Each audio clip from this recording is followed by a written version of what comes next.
Од кандидат за Нобелова награда до премиер на кого сериозно му се забележува дека не користи речник кој е прикладен за државната функција која извршува.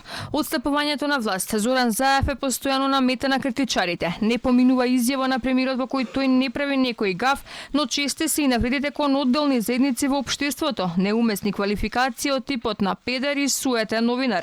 Секако дека нема да дозволи неколку криминалци, еден суетен новинар и да ме извини ЛГБТ заедницата, еден педер, да симнат оваа влада од власт. Не. Навредливите изјави на Заев наидоа на остри осуди од јавноста, но и голем број граѓански здруженија. Сепак и покрај укорите, председателот на владата не внимава каква терминологија користи во јавните настапи. Последно во низот е односот кон опозицијата од собраниската говорница на директен пренос кој го следат граѓаните. Заев рече дека претениците од ВМРО ДПМН паламудели и мешетареле, на што следуваше жестока реакција. Држите некои предавања тука 20 години државата ве плаќа да паламудите и да мешетарите и да малверзации цело време испорачувате. Имате човек за 8 години засукал ракавите, дава плати.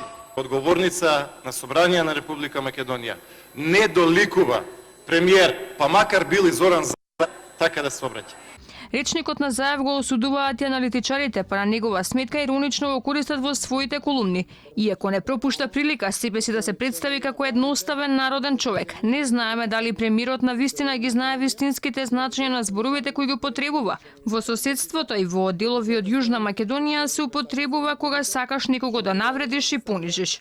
Да се паламуди значи да се зборува напразно, но упорно, со убеденост дека нешто сериозно се кажува, всушност не се кажува ништо битно. Првата теорија за потеклото на глаголот паламуди води кон Србија. Според таа теорија, зборот доаѓа од фразата паднати тестиси и означува говор на човек кој во интелектуална смисла е килав. Втората теорија ни доаѓа од југ, од пријателска Грција. Според неа глаголот паламуди произлегува од грчкиот збор паламуд, во кој наводно се означува одвртен здив во устата.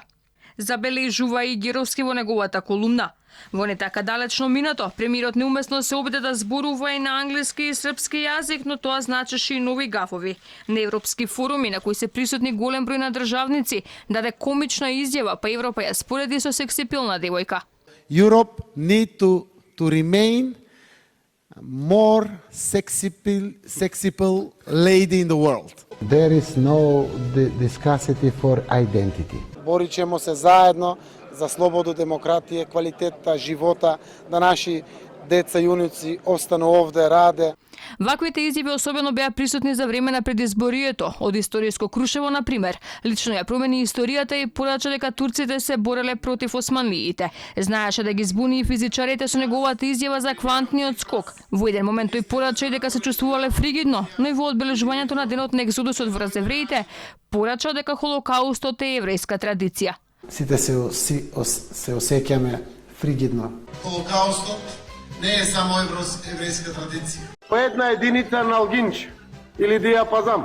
Да ставиме сидро кое што ќе влече напред. Док се чукамо и ударамо у градима наши. Оправдување за низата вакви изјави, навреди, гафови и квалификации според премиерот е неговата транспарентност.